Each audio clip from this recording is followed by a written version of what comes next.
What is going on, everybody? We are back. Welcome to day one of Forged in the Barrens. This is a video I didn't think would be the first one I did, or even one I was thinking of doing.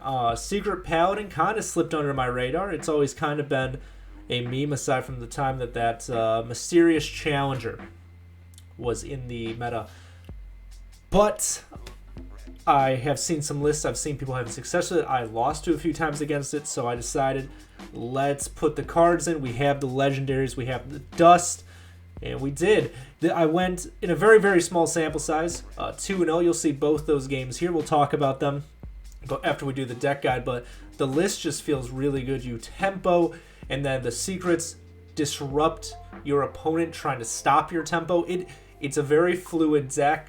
And it's been a whirlwind of a day. I have about 3 other videos that I'm going to be putting together over the next few days from the day one. We'll call it like a little mini-series, even though it's not really official. But it's been a lot of fun. Probably some of the best Hearthstone I've played. And it feels really good to be back making videos. Thank you guys to the warm reception of the Crab and Rage Warrior video. And let's get on with this one. Remember to leave a like and subscribe. And I will see you in the deck. Take it easy. Alright, so as I mentioned, this is Secret Libram Paladin. This list and all the decks that I'm playing in this little day one thing all come from Vicious Syndicate. Is a great resource. If you do not know about them, definitely check them out. They have a bunch of good resources for decks. But let's talk about this. Let's start with the secret passage. So the secrets we're running here are Avenge, which came out in the core set. When one of your friendly minion dies, give a random friendly minion with +3/+2. Galloping Savior. After your opponent plays a three cards in one turn, summon a 3/4 steed with taunt. Oh My Yogg, which I'm gonna hate having to play around Oh My Yogg for the next year. That's gonna be terrible. Secrets: when your opponent casts a spell, they instead cast a random one of the same cost. Aside from that, we run our Libram package. Obviously, Libram of Wisdom, Aldor Attendant, Aldor Truthseeker, Libram of Judgment, Libram of Justice, and top it off with Libram of Hope. We actually have cut the Broom and Penflinger package, because our cards are pretty efficient at getting out tempo, and we can kind of consider those secrets tempo also. But because we cut out the neutral cards, we can run high Exarch Ural. And we just run enough draw in the deck where we don't need Loot Hoarders and Blessing of Wisdom, which rotated out. We have the Hand of Adal. We have Knight of Atonement. Also Sword of the Fallen, which is a nutty card. Surprises has 3 durability. After your hero attacks, cast a secret from your deck. That also takes a secret out from your deck, which is kind of like drawing. Aside from that, we run the new legendary, Cariel Roame. I could see this being Kazakis if we weren't running Ural, whatever her name is, because she's just good. She's a bunch of healing. And then just to get value of all the secrets, not so they're just tempo fodder, we also have Cannon Master Smith. Battle Cry: transform your secrets into 3/3 soldiers that transform back when they die. It's a really nutty card. I've seen a few different builds of this, some that are more aggressive. I'm not quite sure which one is best yet. Ron Mexico, a good buddy of mine, seems to think that the aggro version is probably a little bit better, but I feel like this version has some longevity. So, without further ado, guys, we're getting into 2 games that I played. Again, small sample size, but I really feel like this deck is really good. I hope you guys are enjoying day one of Forged in the Barrens as much as I am. Take it easy. Alright, so this first game is against the Demon Hunter. I had to turn the sound off on this one because I had a stream going on in the background, so I apologize about that. Don't want to use a voice that isn't mine and isn't related to the game whatsoever in this. But we're going to mulligan for a 1-drop, that one being Aldor Attendant. We get a first day of school and a Smith.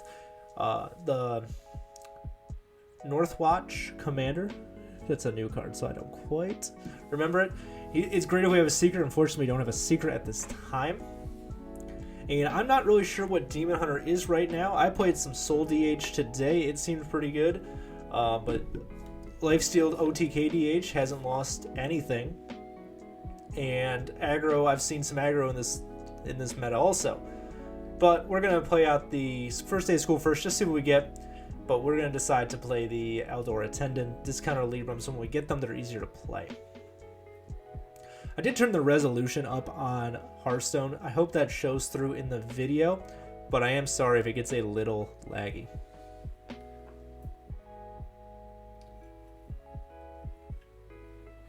Not a lot going on, so sorry for the radio silence. They're going to Chaos Strike, and they think about going face here first. However, they do actually take this trade here, which is fine. We want to deal damage with our tempo. Our tempo isn't too great right now. First day of school. We're just going to see what we get, if it's something we want. Safety Inspector could be pretty good if it shuffles a...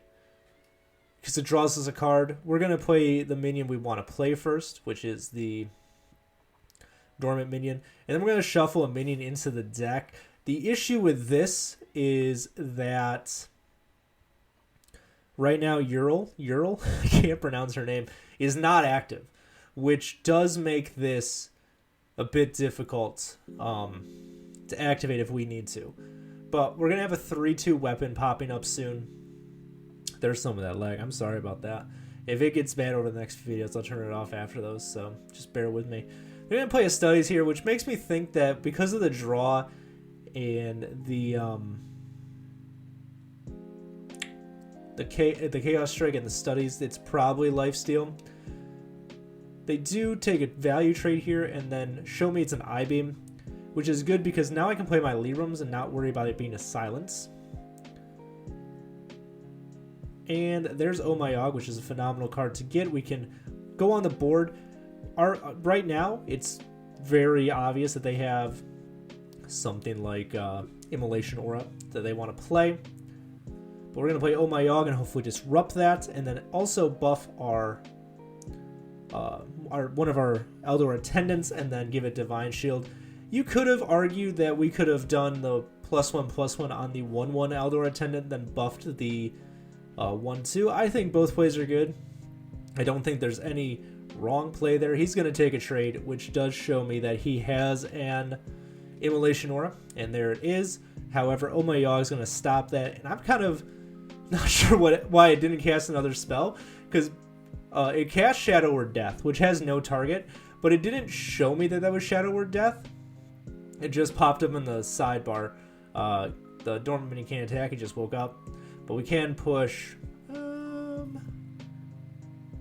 gotta count, 4, 6, 9, which is pretty good.